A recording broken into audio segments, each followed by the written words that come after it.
तो नमस्ते नमस्कार आप लोग से। आप लोग आशा करती हूँ अच्छे होंगे, स्वस्थ होंगे, मस्त होंगे। दोस्तों मैं अपने दिल की बातें बता रही हूँ, बात बता रही हूँ जो दिल में चल रहा मैं वही बता रही हूँ, कुछ और नहीं बताएंगे। मैं दोस्तों जैसे जब तक काम करती रहती हूँ, काम भी करती हूँ और सौरभ राजपूत के बारे में हमेशा सोचती रहती हूँ, हमेशा सोचती रहती हूँ। और अभी देखो मैंने फ़ोन बंद कर दिया तो सोच ही रही हूँ, यही मैं सोच रही हूँ मुस्कान कितना शातिर दिमाग का थी यार। और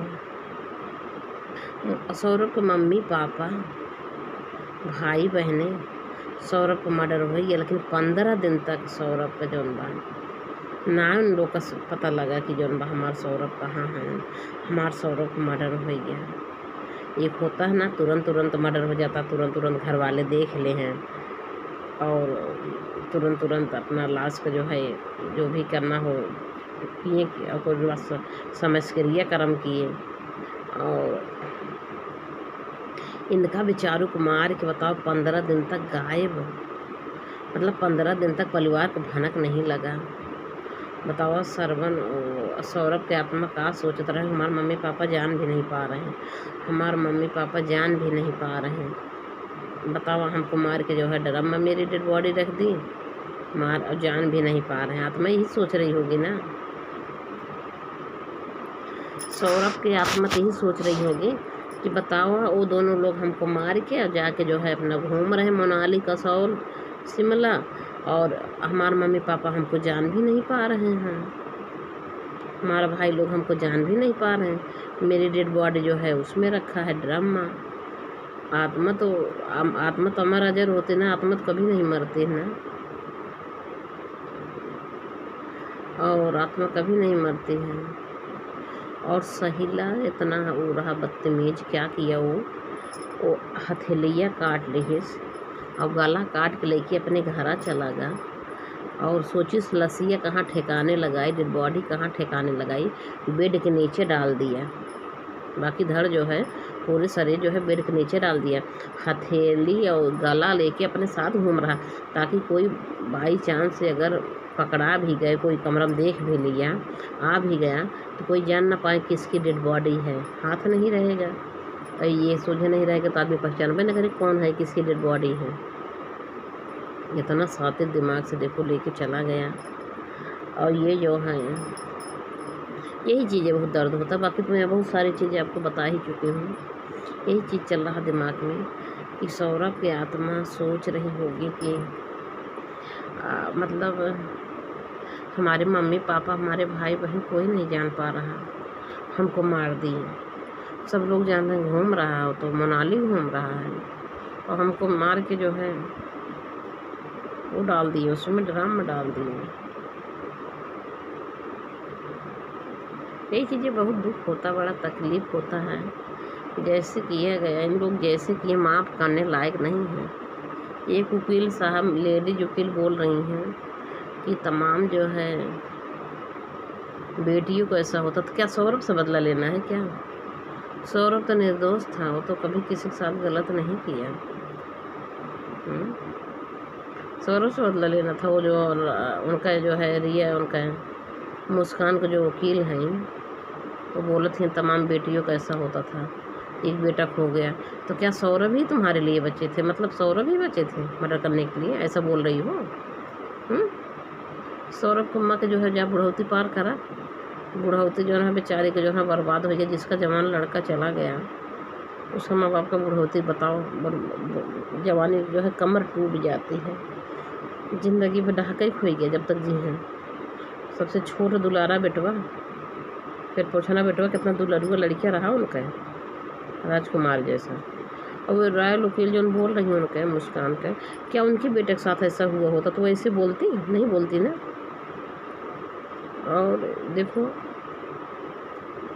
जो भी हो सही से सौरभ ही नहीं जो है उनके सौ लड़के में एक लड़का बहुत सीधा स्वभाव का लड़का रहा, बेपनाह मोहब्बत करता था, उसी के बदले में धोखा दी हैं रिया। अरे मुस्कान बेपनाह मोहब्बत करता था, धोखा दी है, ऐसा इनको चाहिए था? ऐसा करना चाहिए था, नहीं करना चाहिए था। यही सबसे बड़ी गलती इनका है। उसके साथ धोखा क्यों किए? और उसको सामने से बाबू को सोना कहाँ करीब सामने से धोखा दे दी, वो छुप के वार की, उसको मार दी। उसके बाद परिवार को भी नहीं खबर होने दे रही, मोबाइल लेके टहल रही हैं। 15 दिन गायब हो गई। 84,000 रुपया जो खर्च हो गया। तो महतारी से कहा कि हम मम्मी सौरभ के अकाउंट से पैसा कैसे निकलेगा? कहीं सौरभ तो तुम्हारे साथ घूम रहा और पूछ रही हमसे पैसा कैसे निकलेगा? तुम्हें पैसा क्या ज़रूरत है? सौरभ से मांगो पैसा। सौरभ तो तुम्हारे साथ कह दी यहाँ कि सौरभ तो रही नहीं गया, वो तो मर गया। ऐसे बोली अपनी मम्मी से। तब उसकी मम्मी पुलिस को सूचना दी कि इन्होंने कुछ गलत ज़रूर कर दिया। क्या हुआ सौरभ? करे उसके घर वाले उसको मार दिए, ऐसा बोले हैं।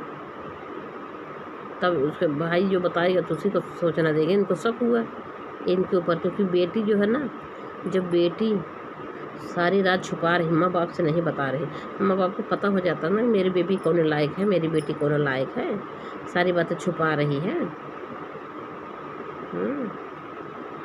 तो यही सब बातें हैं। तकलीफ़ें होती है, बहुत तकलीफ है। बहुत सारा जो है, बहुत सारे मर्डर हुआ, लेकिन जैसे इन्होंने कर दिया ना, ऐसे इनको नहीं करना चाहिए था। और साहिल जितना निर्दयी मारे, ये इंसान हैं। बताओ, नीत को गोली देख सुलाए दी। पति रहा है, पति रहे उनके, मांग में सिंदूर 5 चुटकी डाले रहूँ, भगवान का सामने साफ फेरा ले रहूँ, तो सुखी रहोगी? कभी नहीं सुखी रहेगी मुस्कान। हाँ, और बेपनाह मोहब्बत करते थे वो दिल से, कमाई के लिए, कि इन्हीं की मुस्कान की ज़िंदगी बनावे के लिए, हम अपने बेटे के लिए कभी ज़िंदगी में कोनो तकलीफ ना आवे। बेचारे चले गए कमाए, दुनिया के मर्द जा रहे हैं कमाए। कमाएंगे नहीं तब तो तुमको पैसा चाहिए, तो नहीं ताकि आखिर कमाई कर रहे हैं ना, सब कुछ बनवाए कर रहे हैं, तो तू यहाँ गलत करे लागो। अगर तू अच्छे से बेपनाह मोहब्बत कर, तू कमाए सारे रुपये तू ही का देते, केहू और को ना देते। लेकिन तो साहिल का अपना आई लू, काहे का अपना आई लू? साहिल का अपना पति रहते हुए काहे साहिल का अपना ली? और आए लोग जो बोलत यहाँ कि जो है मुस्कान की तरफ से, मुस्कान एक पति के रहते हुए दूसरा पति अपनाए ले, ये गलत बात है ना। काहे की ऐसा, काहे की ऐसा? और उसी चक्कर में इसको सौरभ मार दी, ये भी गलत है ना। अरे अपनाए रहू, जाके अपनाए, तुम मौजूद तू खातू अपना उड़ू तू, का कर तू मार दू सौरभ का? ये मार दी, ये बहुत बड़ा गुनाह की है ना, ये माफ़ करने लायक नहीं है। हम तो योगी बाबा से कह रहे हैं, बाबा जी जितना बड़ा इन्होंने धोखा किया, धोखा किए हैं इन्होंने, बहुत बड़ा धोखा किए हैं सौरभ के साथ। सौरभ बेपनाह मोहब्बत करते थे, और कोई प्यार करने के बोलेगा, सच में प्यार करने में किसी लड़के विश्वास भी नहीं करेंगे। इन्होंने विश्वास के साथ धोखा किया, बहुत बड़ा धोखा किए हैं।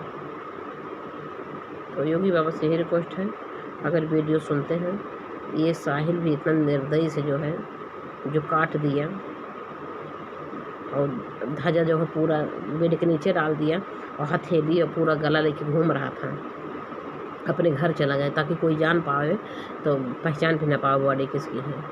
तो इन लोग का दोनों का सजा हो जाना चाहिए ना। जीने का अधिकार है ही नहीं है, जीने का अधिकार ही खो चुके हैं। इन लोग अगर ऐसा बच जाएंगे ना, हर कोई ऐसा करने लगेगा, और तमाम ऐसे कांड हो भी रहे हैं, एक आध दो और सुनाई पड़े हैं। और योगी बाबा ये मैं आपसे यही बता रहे हैं कि ये कांड और चोरी चौरक है कहूँगा। उसका माई बेटी एक मार दिया, कोई संजय कोटेदाल था, उसका भी न्याय करिएगा। आपको लगे तक तो फाइल पहुँची गई होगी। और एक और जो है औरत थी, वो भी अपने पति का, अपने सास को भेज दिख जाओ कुंभ नहाए आवा, वो चला गया, चली गई कुंभ नहाए, अपने प्रेमी बुलाए, लेकिन 100 मीटर दूर रहता था, और उसके साथ गलत कर रही है। और पति आ गया, देख लिया, पति को जुट के मार दो, वो का प्रेमी और ये दोनों मार दिया, मार के कुआं में डाल दिया। उसको भी दोनों फांसी हो जाना चाहिए। योगी बाबा आप कहते हो कोई किसी अपराधी को बख्शा नहीं जाएगा, मुझे बहुत अच्छा लगता है, बहुत अच्छा लगता है बाबा जी। और ऐसे जो है आप बहुत अच्छा कहते हैं, और आप हमेशा अच्छा काम कर रहे हैं, अच्छा काम करेंगे, और विश्वास भी है न्याय करेंगे। इन लोग को ज़रूर फांसी देंगे। अत्याचार करने वाले को बख्शिएगा नहीं बाबा जी, हम आपका पैर छूँ प्रणाम करा था योगी बाबा जी। बख्शिएगा नहीं, किसी अपराधी को न बख्शिएगा, जो गलत कर रहे हैं उनको ज़रूर सज़ा दे दिएगा। नमस्ते।